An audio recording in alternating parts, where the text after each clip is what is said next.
Hello, good morning, good afternoon, good evening. Hello, buenos días, tout ça, tout ça.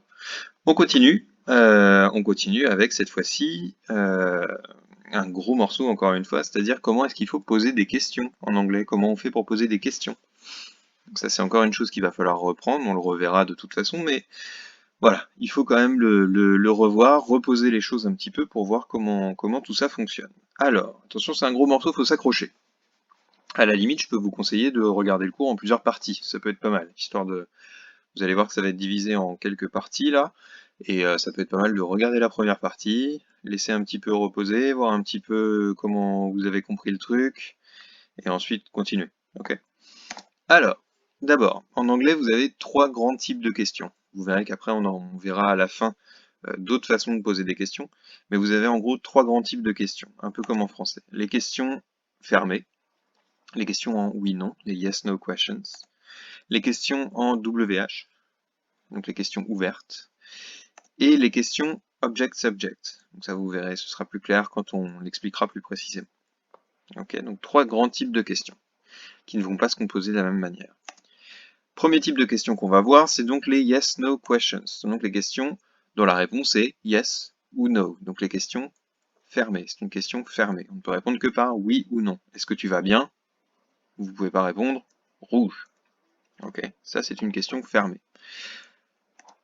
Les questions fermées, elles se forment de cette façon-là. Donc vous avez l'auxiliaire, suivi du sujet, suivi du verbe, et des compléments d'objet, parfois, pas toujours.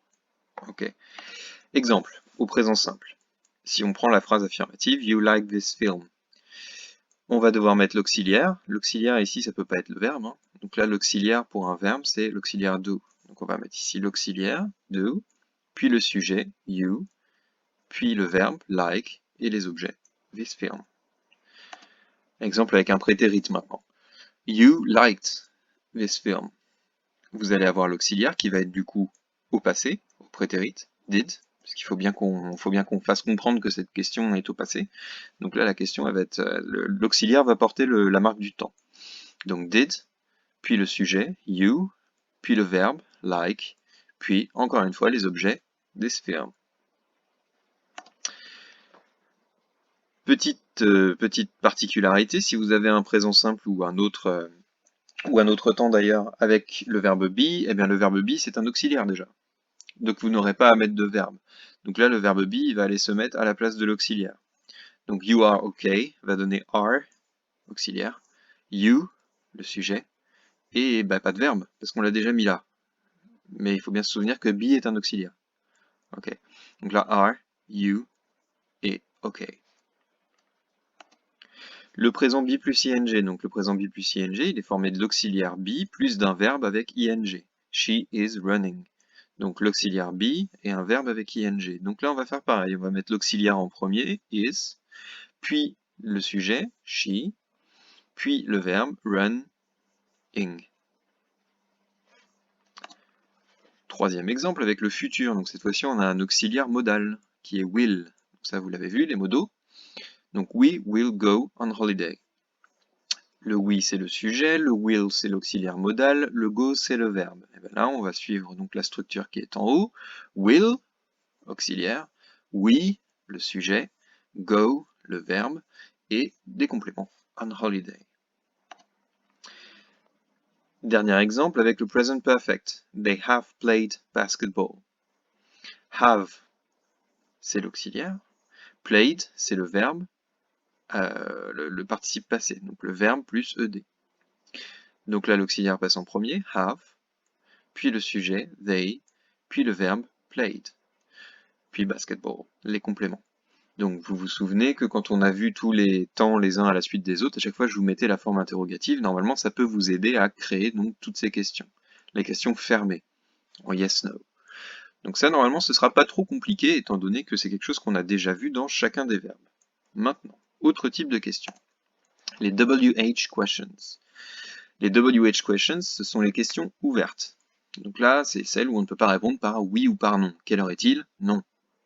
Voilà, ça ne marche pas. Quelle heure est-il? C'est une WH question, c'est une C'est une question ouverte. Donc, question ouverte, il va falloir utiliser des question words. Donc, ces mots interrogatifs qu'on voit depuis longtemps, que je vais vous rappeler maintenant. When, pour dire quand. Who, pour dire qui. Why, pourquoi. Where, où. What, quoi. Ça, c'est les plus communs. Ok. Avec how, comment. Vous voyez WH, des fois c'est H et W. Bon, voilà. À chaque fois, vous avez les deux lettres. Donc when, who, why, where, what, how. À partir de ça, on peut aussi composer. Et vous avez des question words qui sont très utilisés et qui sont des composés. Vous avez, pardon, je suis allé trop vite. Vous avez which également, et vous en avez un autre. Donc vous avez which pour dire lequel ou laquelle. Whose pour dire à qui ça appartient. Whose phone do you have? À qui est le téléphone que tu as? Voilà les composés dont je vous parlais tout à l'heure. Donc, when, vous allez pouvoir avoir since when. Since when pour dire depuis quand. Since when have you lived in Japan? Depuis quand vis-tu au Japon?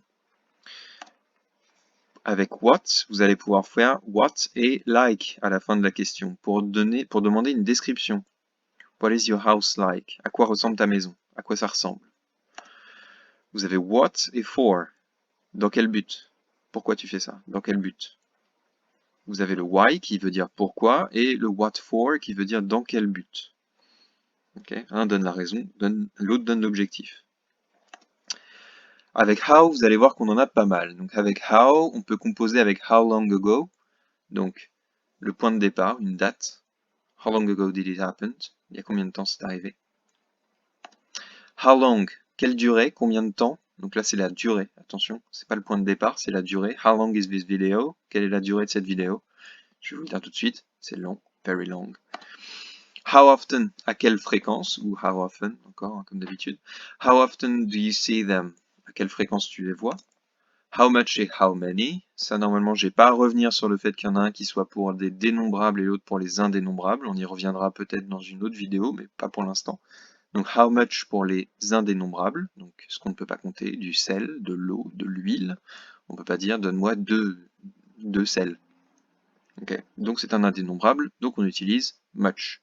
Et surtout, on utilise le mot au singulier derrière. Et how many pour les dénombrables, donc là on peut dire j'ai 2 frères, 3 frères, 4 frères. How many brothers do you have? Et là on va mettre au pluriel après how many. Et how plus un adjectif pour évaluer à quel degré un adjectif est vrai, à quel point. How old are you? How old are you? Quand on se pose cette question, c'est pas quel âge as-tu, c'est à quel point es-tu vieux. Vous voyez la différence. Donc à quel point es-tu vieux? How far is your house? À quelle distance est ta maison? À quel point est-elle loin ou proche? Ok. Donc tout ça, ils seront à connaître. Ils seront dans votre fiche de révision, mais il faudra les connaître. Savoir les identifier, ils feront partie des questions du QCM. Les WH questions maintenant, comment ça se forme? Donc c'est les questions dont la réponse n'est pas yes ou no, ce sont donc des questions ouvertes. On va les former avec le question word, puis on retrouve le truc de tout à l'heure, auxiliaire, sujet, verbe et des compléments au besoin. Exemple, what do you like? Qu'est-ce que tu aimes? What, quoi? Pour savoir une chose, pour savoir quoi. Do, l'auxiliaire. You, le sujet. Like, le verbe. Where are you going? Where, pour savoir où. Auxiliaire, are. Sujet, you. Going, le verbe, avec sa particule. Pas avec sa particule, avec son suffixe. Who will you ask? Who, pour savoir qui. Will, un auxiliaire modal. You, le sujet. Ask, le verbe. What are you doing this for? Là, on retrouve le what et le for à la fin. Et donc, on veut savoir le but, l'objectif. Dans quel but est-ce que tu fais ça? What are you doing this for? Donc, what, le question word, qui est composé de 2 mots, et le deuxième mot va se mettre à la fin. Are, l'auxiliaire. You, le sujet. Doing, le verbe et son suffixe. Et this, c'est un complément. Pourquoi est-ce que tu fais ça? Why have you been to China? Why, pourquoi? Have, l'auxiliaire. Donc là, on a have been, c'est un present perfect. Have, donc l'auxiliaire. You, le sujet. Been, le verbe, dans sa forme de participe passé. Et to, China, qui est le complément. Why have you been to China. How long will you stay? How long pour la durée, will l'auxiliaire modal, you le sujet, stay le verbe. Si le verbe de la phrase est be, alors on fait attention, on le met à la place de l'auxiliaire. How, comment, are, ce sera l'auxiliaire. She, how are she? Ooh, how is she? Ok. How is she? Et what are you? Pareil, question word, auxiliaire et le sujet. Alors maintenant, les subject-object questions. Les subject-object questions, elles sont particulières parce qu'elles portent sur le sujet de la question. Par exemple, vous n'allez pas me dire comment s'appelle Marc en français, parce que ça n'a aucun sens, vous connaissez déjà son prénom. Donc voilà, il va falloir que vous trouviez un moyen, et en anglais c'est pareil. Donc là vous avez une phrase, donc LeBron likes basketball. Très simple. Vous avez un sujet, vous avez un objet. LeBron, c'est celui qui aime le basketball, et le basketball, c'est ce qu'aime LeBron. Si la question porte sur l'objet, alors là, on va utiliser une WH questions classique, comme on a vu juste avant, avec question word, auxiliaire, sujet, verbe et complément si besoin. Et donc là, par exemple, question word, what? Auxiliaire, does. Sujet, LeBron. Verbe, like. Pas de complément ici. Maintenant, si la question elle porte sur le sujet, qu'on veut savoir, là par exemple dans ce cas-là, qui aime le basket? Il va falloir trouver un moyen de poser la question autrement, et il va falloir s'adapter. Donc là vous avez question word, verbe et complément possible. Ici, who likes basketball? Who, question word, likes le verbe, basketball, les compléments. Vous ne pourrez pas faire autrement de toute façon. Voilà, c'est ça les subject-object questions, c'est qu'il faut faire attention. Parfois, si la question porte sur le sujet de la phrase, sur le sujet de la phrase qui correspond à la réponse que vous voudriez avoir, alors dans ces cas-là, la forme sera différente. Question word, verbe et complément. Pas d'auxiliaire et pas de sujet, forcément, vu que vous ne connaissez pas le sujet, vu que c'est ce que vous voulez savoir. D'accord? Donc voilà, ça c'est les trois types de questions. Yes, no question, WH questions et object-subject question. Ok, donc ça, il faut les connaître vraiment nickel. Il faut connaître vraiment bien les structures. Maintenant, deux autres façons de poser des questions. Les question tags d'abord. Les question tags, c'est une façon de poser une question, mais qui n'est pas vraiment une question. Je m'explique. C'est une façon de confirmer une info qu'on a déjà, qu'on connaît déjà. C'est chouette l'anglais, non? Ça existe en français. Hein. C'est chouette l'anglais, non? C'est chouette l'anglais, c'est une phrase affirmative à laquelle on rajoute quelque chose pour en faire une question. Ça existe pareil en espagnol. C'est la même chose en espagnol. C'est llama Sara. No. Et ce no là, c'est une question tag. Ok. Donc c'est pour confirmer. Donc pour confirmer, on va prendre la phrase affirmative ou négative, et ensuite on va rajouter l'auxiliaire, puis le sujet, et poser la question. Si dans la phrase affirmative, l'auxiliaire est positif, alors ici il sera négatif. Si l'auxiliaire est négatif dans la phrase ici, alors il sera positif ici. Exemple, parce que j'imagine que c'est pas très clair pour l'instant. You are single. Okay, on veut demander à une personne, confirmer qu'une personne est bien célibataire. You are single. Et comme on veut quand même poser et confirmer, on va prendre l'auxiliaire ici.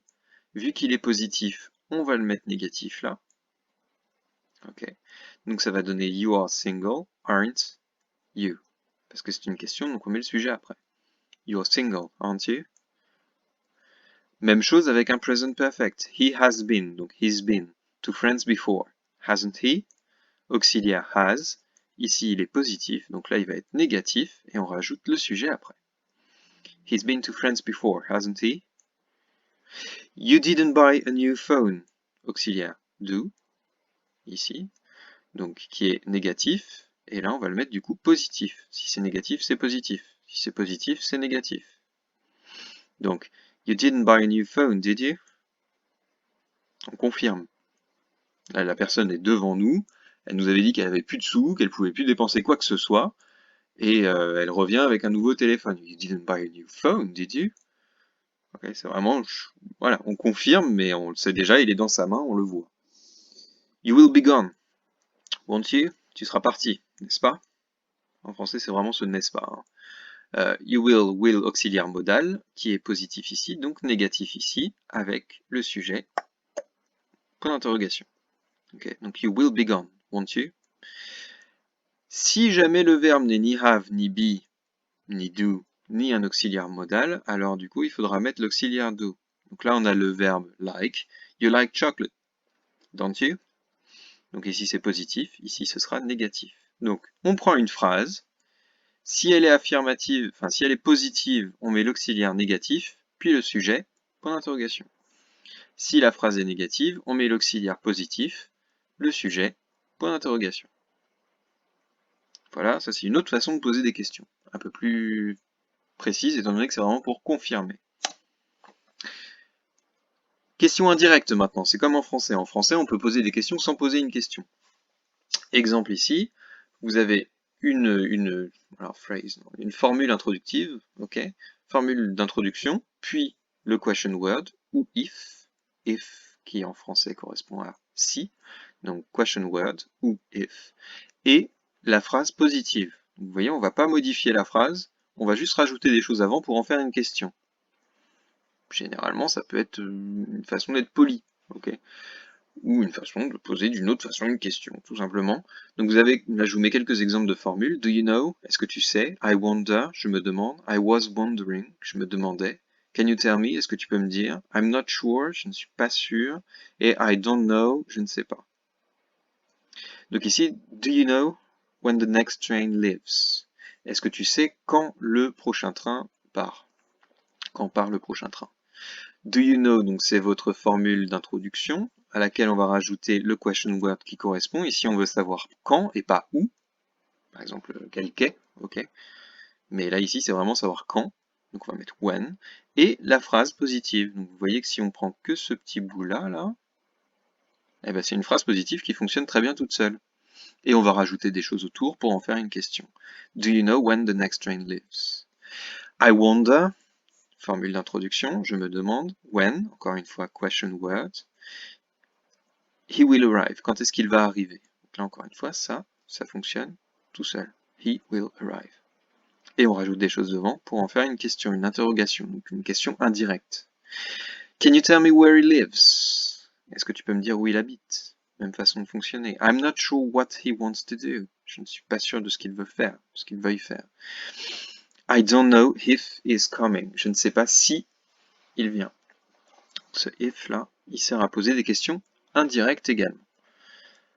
Voilà pour tout ça. Encore une fois, beaucoup d'infos. Donc, je vous résume tout ça vite fait. Donc, si vous avez une question fermée à laquelle on peut répondre par oui ou non, ok, ce ne sera pas quelle est ta couleur préférée. Quelle est ta couleur préférée? Non, on ne peut pas. Donc, c'est une question fermée. Question fermée, auxiliaire, sujet, verbe, complément. D'accord? Si c'est une question ouverte, est-ce que tu peux me donner l'heure? Violet. Voilà. Est-ce que tu peux me donner l'heure? Ce n'est pas une question ouverte, c'est une question fermée. Donc, question ouverte, où est-ce que tu habites? Question word, auxiliaire, sujet, verbe, complément. Donc vous voyez que c'est la même chose que ça, sauf qu'on rajoute un question word avant. Si vous avez une question qui porte sur le sujet de la question, vous ne pouvez évidemment pas avoir de sujet dans la question, étant donné que c'est ce que vous voulez savoir, donc vous aurez question word, verbe, complément. Et enfin, pour une question indirecte, vous avez une formule d'introduction, le question word ou if, et une phrase positive, avec ou sans point d'interrogation. Il faudra faire attention à ça dans les... Ici, là, vous voyez qu'il y en a qui fonctionnent avec des points d'interrogation, d'autres pas. Ok. Voilà, donc, accrochez-vous bien. Encore une fois, re-regardez des parties, c'est fait pour ça. C'est pour ça que je fais des vidéos en plus des classes virtuelles, c'est que vous puissiez re-regarder, re-regarder, et être sûr d'avoir bien compris. Donc vous avez vos exercices sur la fiche de révision. J'ai tout résumé tout ça sur la fiche de révision, de façon à ce que vous puissiez, si vous avez la possibilité évidemment, l'imprimer et la coller dans votre cahier. Ça serait pas mal d'avoir tout ça, sachant que j'essaierai, si jamais on se revoit, ce qui a l'air de se profiler, je ne sais pas, si jamais on se revoit, je pourrais de toute façon vous donner toutes les feuilles qu'on a faites depuis le début des révisions de conjugaison, de façon à ce que vous ayez une trace. Donc bon courage, be strong, be smart, pour tout ça. Ça a l'air plus compliqué que ça ne l'est, et vous verrez que c'est surtout en s'exerçant et en faisant que vous arriverez à faire mieux. Les exercices de vos fiches de révision sont les mêmes que le QCM, il y en a qui viennent de réaliser, il y en a qui n'avaient peut-être pas réalisé, du coup ça veut dire. Donc les exercices des fiches de révision sont les mêmes que les QCM. Les exercices des fiches de révision sont faits pour vous entraîner avant de faire vos QCM.